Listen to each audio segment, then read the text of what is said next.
Connecting with nature, Mother Nature.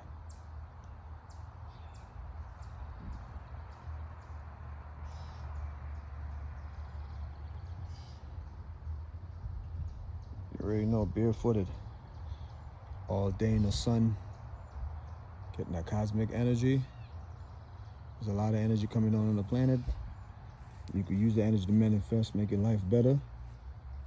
Also could use it to heal yourself, you know. So I'm being grounded next to the water. This little pond right here. All cosmic energy.